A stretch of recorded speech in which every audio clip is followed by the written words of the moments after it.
আসসালামু আলাইকুম। 18 বাংলার গ্রামগঞ্জের খবরে সবাইকে স্বাগত জানাচ্ছি। আমি ভাবনা আহমেদ।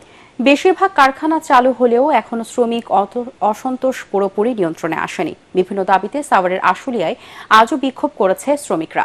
এ সময় 3টি তৈরি পোশাক কারখানায় হামলা, ভাঙচুর ও লুটপাটের ঘটনা ঘটে। ভাঙচুরে বাধা দেওয়ায় কারখানার নিরাপত্তা কর্মী সহ 20 জনকে পিটিয়ে গুরুতর আহত করে দুর্বৃত্তরা। এই ঘটনায় জামগড়া সহ বিভিন্ন এলাকায় 50টিরও বেশি কারখানায় একদিনের সাধারণ ছুটি ঘোষণা করা হয়। পরিস্থিতি নিয়ন্ত্রণে বিভিন্ন কারখানার সামনে সেনাবাহিনী, র্যাব ও পুলিশ সদস্যের টহল দিতে দেখা যায়। এদিকে তৈরি পোশাক কারখানায় অস্থিরতা সৃষ্টির অভিযোগে 11 জনকে আটক করেছে যৌথ বাহিনীর সদস্যরা।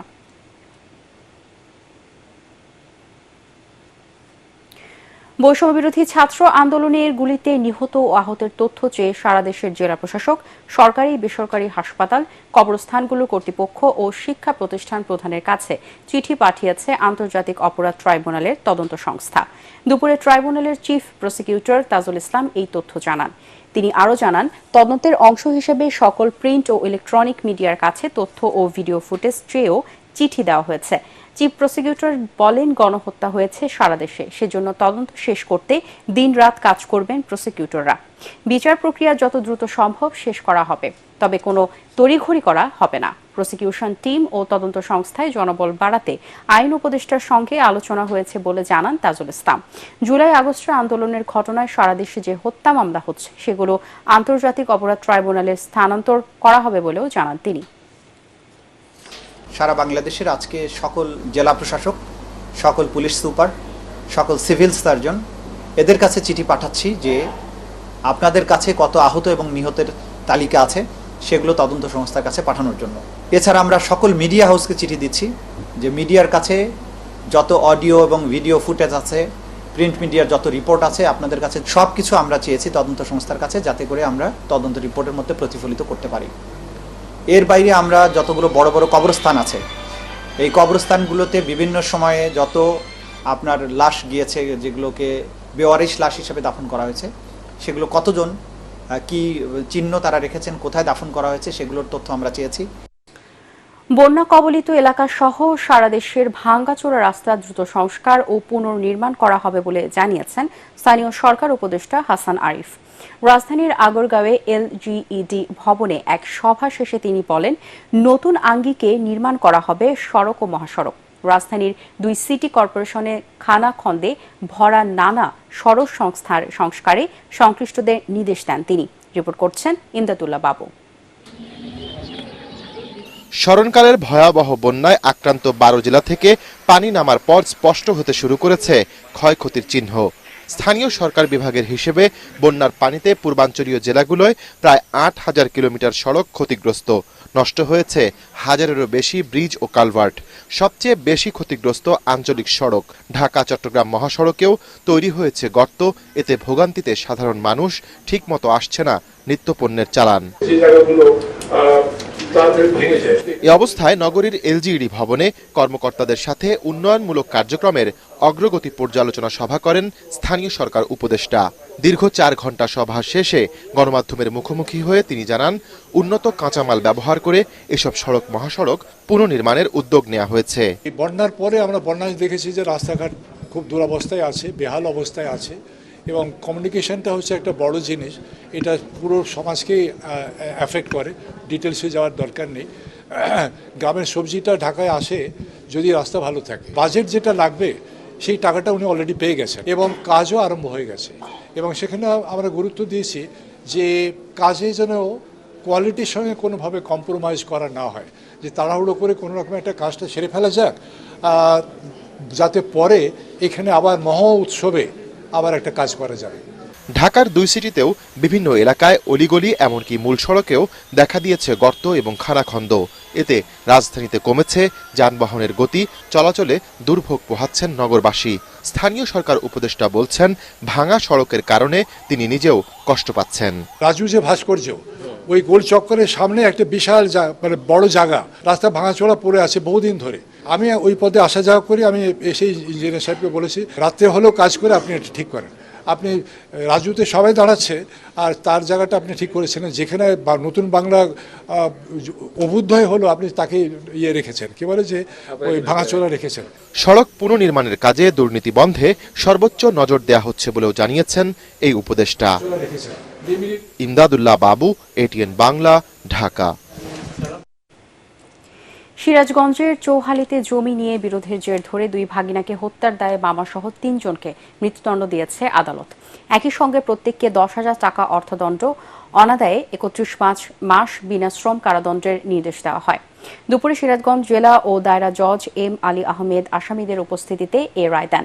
মৃত্যুদণ্ডপ্রাপ্তরা হলেন চৌহালি উপজেলার কোদালিয়া উত্তরপাড়া মহল্লার বাসিন্দা মামা নাসির উদ্দিন ও শহীদুল ইসলাম সাতরা এবং একই মহল্লার সমেশ আলীর ছেলে ইসরাফিল হোসেন। 2018 সালের 7 ডিসেম্বর এই হত্যাকাণ্ড ঘটে। টানা 15 দিন কর্ণফুলী নদীতে পানি ছাড়ার পর রাঙ্গামাটির কাপ্তাই বাঁধের স্পিলওয়ের 16টি গেট আজ বন্ধ করে দেওয়া হয়েছে।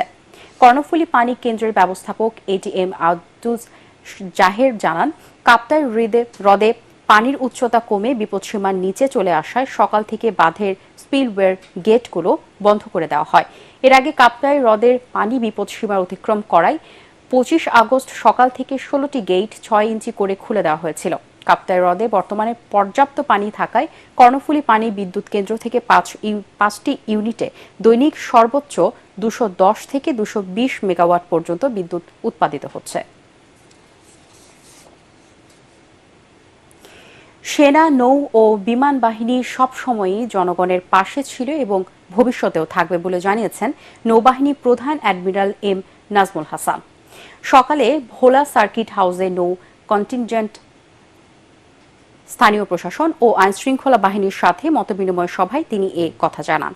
দেশের সার্বিক পরিস্থিতির বিবেচনায় সরকার যতদিন চাইবে ততদিন অসামরিক প্রশাসনকে সহায়তা প্রদানে নৌবাহিনী মাঠে নিয়োজিত থাকবে বলেও জানান নৌবাহিনী প্রধান।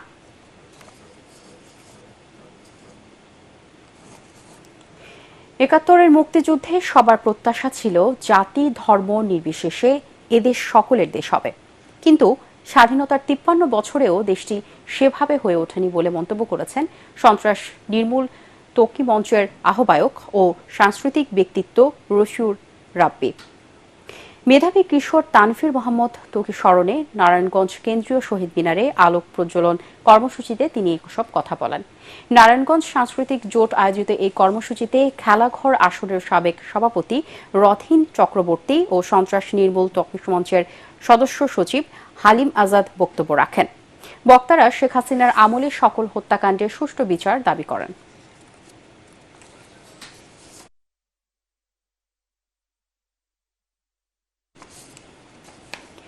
জামালপুরে নদ নদী, জলাভূমি ও পুকুর ভরাট রোধে কার্যকর পদক্ষেপ নেওয়ার দাবি মানববন্ধনে অনুষ্ঠিত হয়েছে।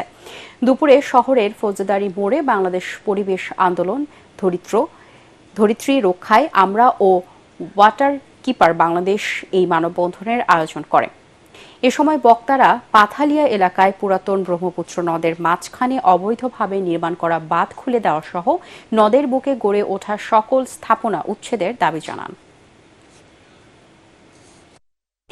পৌর কর্তৃপক্ষের অনিয়ম ও দুর্নীতির কারণে গেল 10 বছরেও আলোর মুখ দেখেনি 6 কোটি টাকায় নির্মিত জয়পুরহাট শহরের খঞ্চনপুর এলাকার ওভারহেড ট্যাঙ্ক ও লৌহ দূরীকরণ প্ল্যান্ট প্রকল্প। বিশুদ্ধ পানি সরবরাহের জন্য প্রকল্পটি হাতে নেওয়া হলেও এতে নানা অনিয়মের অভিযোগ তুলেছে স্থানীয়রা। লৌহ দূরীকরণ প্ল্যান্ট না হওয়ায় নির্মিত ট্যাঙ্কটিও চালু হয়নি, ফলে সুপেয় পানি থেকে বঞ্চিত এলাকাবাসী। জয়পুরহাট প্রতিনিধি রফিকুল ইসলাম রফিকের রিপোর্ট, জানাচ্ছেন তামান্না জেনিফার। শহরে পানি সরবরাহ ও স্যানিটেশন সেক্টর প্রকল্পের আওতায় একই প্যাকেজে জয়পুরহাট পৌরসভার খঞ্জনপুর এলাকায় ওভারহেড ট্যাঙ্ক ও লৌহ দূরীকরণ প্ল্যান্ট নির্মাণ শুরু করে পৌর কর্তৃপক্ষ। কিন্তু শুধু ওভারহেড ট্যাঙ্ক নির্মাণ করলেও লৌহ দূরীকরণ প্ল্যান্ট বসানো হয়নি সেখানে, ফলে ওই ট্যাঙ্ক থেকে 10 বছরেও চালু হয়নি পানি সরবরাহ। প্রকল্পটির চুক্তি মূল্য ছিল 6,35,75,779 টাকা। 2014 সালের 10 এপ্রিল কাজ বুঝিয়ে দিয়ে পৌরসভা কর্তৃপক্ষ বিল তুলে নিয়েছে প্রায় 5,35,00,000 টাকার। স্থানীয়দের অভিযোগ, গাফিলতি, অনিয়ম ও দুর্নীতিতে এখনো চালু হয়নি পানি সরবরাহ। এটা তৈরি করা হয়েছিল এলাকাবাসী যেন বিশুদ্ধ পানি পান করতে পারে এবং সবাই স্বাস্থ্যসম্মতভাবে থাকতে পারে। এখানে লাখ লাখ টাকা খরচ করছে, কোটি কোটি টাকা খরচ করে সে কাজটা করছে। সে কাজে আমরা 2 নাম্বার ওয়ার্ডে কোনো পানি পাই না, কোনো কিছু করি না। অন্য কোথাও লাইনের কাজ করতেছে, আমরা সোজা ঘোলা পানি পাচ্ছি, কিন্তু আমরা ট্যাঙ্কি থাকাতে যেটা ফ্রেশ পাওয়ার কথা সেটা আমরা পাই না। জোর আপত্তি জানাচ্ছি নতুন সরকারের কাছে, যাতে করে এটা পুরোপুরিভাবে তদন্ত সাপেক্ষে এটা যেন চালু হয়। নির্মাণ কাজে অনিয়ম, দুর্নীতি হয়েছে বলে অভিযোগ তুলেছেন স্থানীয় জনপ্রতিনিধিরাও। এখানে অবশ্যই দুর্নীতি হচ্ছে, না হলে আজকে পর্যন্ত কেন এটা হচ্ছে না? এটা তো আমারও, আমার ওয়ার্ড যেহেতু, এটা কিন্তু আমার দায়ের মধ্যে পড়ে। আমি জোর দাবি জানাচ্ছি, যারা এই ওভারহেড ট্যাঙ্কিটি চালু করার ব্যাপারে দুর্নীতি করেছে তাদের বিরুদ্ধে আইনানুগ ব্যবস্থা গ্রহণ করা হোক। পৌরসভার পানি বিভাগের কর্মকর্তা জানান, লৌহ দূরীকরণ প্ল্যান্ট না থাকায় পানি সরবরাহ করা সম্ভব হয়নি। জনসাধারণের মাঝে সুপেয় পানি সরবরাহে ট্যাঙ্কটি দ্রুত চালু করার দাবি জানিয়েছেন স্থানীয়রা। Bureau report, ATN Bangla. পাটকল চালু করার দাবিতে খুলনায় মানববন্ধন কর্মসূচি পালন করেছেন রাষ্ট্রায়ত্ত 5টি জুট মিলের শ্রমিকরা।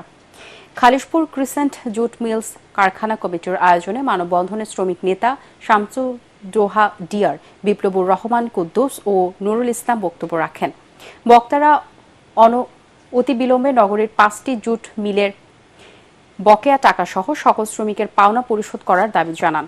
পাশাপাশি দুর্নীতিমুক্ত পরিবেশ সৃষ্টি করে লে অফ করা রাষ্ট্রায়ত্ত পাটকলগুলিও পুনরায় চালুর দাবি জানানো হয়। সাইবার নিরাপত্তা আইনের নামে কালো আইন বাতিল ও সারা দেশের সাংবাদিকদের নামে মিথ্যা মামলা প্রত্যাহারের দাবিতে কুষ্টিয়ায় মানববন্ধন করেছে জেলা সাংবাদিক ইউনিয়ন। দুপুরে কুষ্টিয়া প্রেস ক্লাবের সামনে এই মানববন্ধন অনুষ্ঠিত হয়। কুষ্টিয়া সাংবাদিক ইউনিয়নের সভাপতি আব্দুর রাজ্জাক বাচ্চু ও কুষ্টিয়া প্রেস ক্লাবের সভাপতি আল মামুন সাগর সহ জেলার সর্বস্তরের সাংবাদিকরা মানববন্ধনে উপস্থিত ছিলেন। সিএনজি অটোরিকশা চালক ও বাস শ্রমিকদের মধ্যে দ্বন্দ্বের জের ধরে তৃতীয় দিনের মতো চলছে মেহেরপুর চুয়াডাঙ্গা সড়কে বাস ধর্মঘট। এতে দুর্ভোগে পড়েছেন যাত্রীরা। জানা গেছে, মেহেরপুর কুষ্টিয়া সড়কের আমলাবাজারে গত বৃহস্পতিবার বিকেলে যাত্রী তোলাকে কেন্দ্র করে যাত্রীবাহী বাসের সামনে গ্লাস ভাঙচুর করে সিএনজি অটোরিকশা চালকরা। পরে কুষ্টিয়া বাস মালিক ও শ্রমিক ইউনিয়নের যৌথভাবে মেহেরপুর কুষ্টিয়া সড়কে বাস চলাচল বন্ধ করে দেয়। একই দাবিতে মেহেরপুর চুয়াডাঙ্গা সড়কেও বাস চলাচল বন্ধ করে দেয় শ্রমিকরা। এরপর মেহেরপুর কুষ্টিয়া সড়কে গাড়ি চলাচল স্বাভাবিক হলেও বন্ধ রয়েছে মেহেরপুর চুয়াডাঙ্গা সড়কে বাস চলাচল। নাটোরের বাগাতিপাড়ায় কৃষক কামরুল হাসান ঝন্টু হত্যাকারীদের গ্রেপ্তার ও বিচারের দাবিতে মানববন্ধন অনুষ্ঠিত হয়েছে। সকালে নিহতের বাড়ি সংলগ্ন বেগুনিয়া এলাকায় এই মানববন্ধন অনুষ্ঠিত হয়। মানববন্ধনে নিহতের স্ত্রী, ছেলে, মেয়ে সহ এলাকার নারী পুরুষরা উপস্থিত ছিলেন। গত 6 আগস্ট জমি সংক্রান্ত বিরোধের জের ধরে প্রতিপক্ষের লোকজন প্রকাশ্য দিবালোকে ঝন্টুর বাড়িতে হামলা চালিয়ে ব্যাপক লুটপাট ও তাকে পিটিয়ে গুরুতর জখম করলে ওই দিনই রাজশাহী মেডিকেল কলেজ হাসপাতালে মৃত্যু হয় ঝন্টুর। এ ঘটনায় মামলা দায়েরের পর 12 জনকে আটক করেছে পুলিশ। কুমিল্লার দেবিদারের বুড়িরপাড় রাঘবপুর বিলে প্রায় 2 যুগ পর অনুষ্ঠিত হল গ্রাম বাংলার ঐতিহ্যবাহী নৌকা বাইচ প্রতিযোগিতা।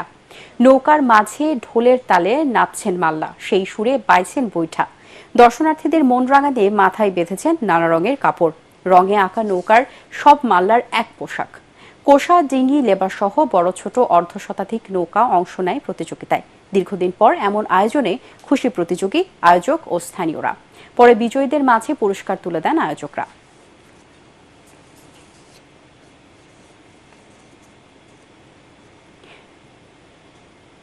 পরবর্তী সংবাদ দেখার আমন্ত্রণ জানিয়ে এখনকার মতো শেষ করছি। এটিএন বাংলার সংবাদ ইউটিউবে দেখতে ব্রাউজ করুন, youtube/এটিএন বাংলা নিউজ। ধন্যবাদ সবাইকে।